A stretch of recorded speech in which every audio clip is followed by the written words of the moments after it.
मित्र, मैं तुम्हारी मदद तो कर सकता हूँ, लेकिन इसमें तुम्हारी जान को भी खतरा हो सकता है। मैं ऐसी गुफा के बारे में जानता हूँ जिसमें डाकुओं ने ढेर सारा धन इकट्ठा कर रखा है। तुम वहीं से 1000 स्वर्ण मुद्राएं लाकर अपने गुरु की जान बचा सकते हो।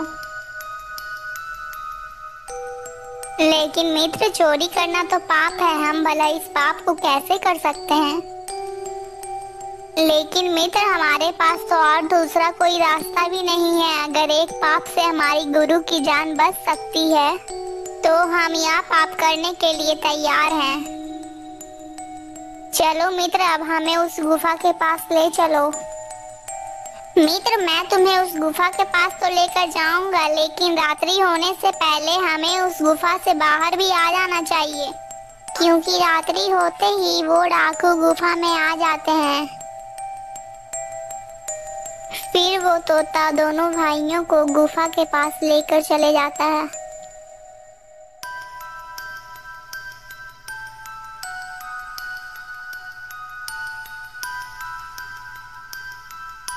मित्र, यही वो गुफा है जहाँ खजाना छिपा है।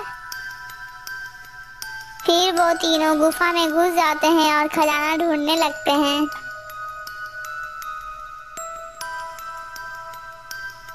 अरे मित्र, हम इस गुफा में तो आ गए हैं, लेकिन खजाना तो कहीं दिखाई नहीं दे रहा है।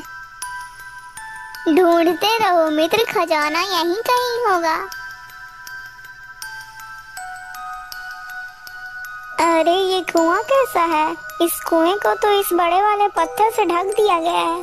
कहीं खजाना इसी कुएं में तो नहीं है? हाँ हाँ मित्र, तुम बिल्कुल सही सोच रहे हो। जरा तुम दोनों इस पत्थर को तो हटाओ।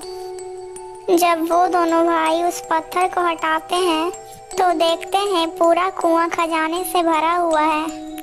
अरे भाई, खजाना तो मिल गया है। चलो अब जल्दी से 1000 मोहरे ले लेते हैं। वह दोनों जल्दी जल्दी से 1000 मोहरे उठाकर चल देते हैं। फिर शाम होते ही डाकू गुफा की ओर चल देते हैं। अरे भाई, यह तो किसी के अंदर आने की आवाज लग रही है। हाँ मित्र, हमें लगता है वो डाकू ही आ रहे होंगे। चलो जल्दी से छिप जाते हैं। फिर वे तीनों उस चट्टान के पीछे छिप जाते हैं और वो सब डाकू उनके गुरु को पेड़ में बांध देते हैं। और फिर वो तीनों डाकू दोनों भाइयों की प्रतीक्षा करने लगते हैं। इसी प्रकार वो दोनों भाई बहुत ही कड़ी मुसीबत में फंस जाते हैं। इसी प्रकार इन लोगों को इंतजार करते करते सुबह से दोपहर हो जाता है, लेकिन दोनों भाई वापस नहीं आते हैं। अरे ओ डाकू, तेरे वो शिष्य तो अभी तक नहीं आए हैं। कहीं वो दोनों मुझे मूर्ख बना के तो नहीं चले गए? यदि ऐसा हुआ तो मैं तेरी जान अवश्य ले लूंगा। नहीं नहीं डाकू भाई, आप मुझे मत मारिए, आप मुझे छोड़ दीजिए। हाँ हाँ, हम तुझे छोड़ देंगे, लेकिन यदि तू हमें ढेर सारा धन दे तब। ठीक है, मैं तुम्हें खजाना दे सकता हूँ, लेकिन खजाना मिलने के बाद क्या तुम मुझे छोड़ दोगे? हाँ हाँ साधु, मैं तुझे छोड़ दूंगा, लेकिन पहले तू मुझे खजाना तो दे दे। फिर साधु उसी धन प्राप्ति मंत्र का उच्चारण करने लगता है। तभी आसमान से हीरे जवाहरात और सोने की मुद्राएं गिरने लगती हैं। यह सब देखकर सारे डाकू खुशी से झूम उठते हैं और सारा धन इकट्ठा करने लगते हैं। अरे मित्र, मुझे लगता है कि सुबह हो गई है और तुम जल्दी से जाओ बाहर और देख कर आओ कि सारे डाकू चले गए हैं या नहीं।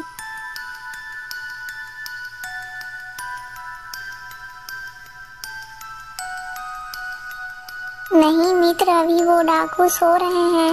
हे भगवान, सुबह हो गई है। यदि हम समय पर नहीं पहुंचेंगे तो वो डाकू हमारे गुरु को मार देंगे।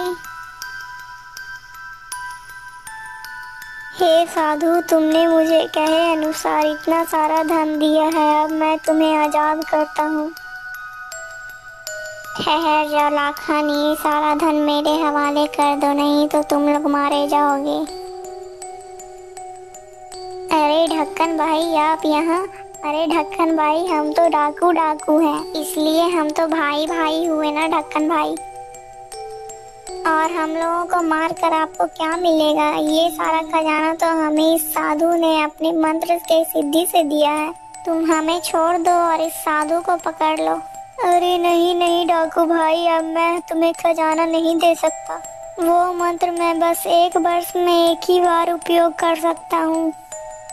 इतना सुनते ही वो डाकू गुस्से में आकर साधु को चाकू से मार देता है और फिर सारे डाकू आपस में लड़ने लगते हैं और एक दूसरे को ही मार देते हैं और बस 2 ही डाकू बचते हैं। अरे शेर सिंह, अब हम बस 2 ही बचे हैं।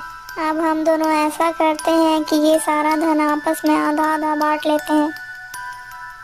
अरे हाँ सरदार, यही ठीक रहेगा। चलो हम लोग ये सारा धन आपस में बांट लेते हैं।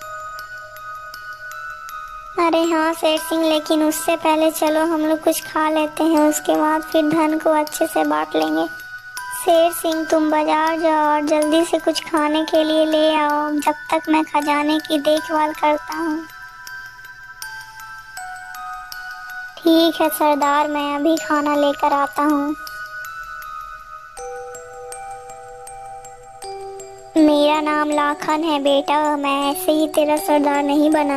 यह खजाना सिर्फ मेरा है। मेरा नाम भी शेर सिंह है, मैं तुझे ऐसे नहीं छोड़ूंगा। वो सारा खजाना सिर्फ मेरा है। और फिर वह बाजार से खाना खरीद कर लाता है और उस खाने में जहर मिला देता है। अब ये खाना लाखन खाएगा तो मर जाएगा और फिर सारा खजाना मेरा हो जाएगा।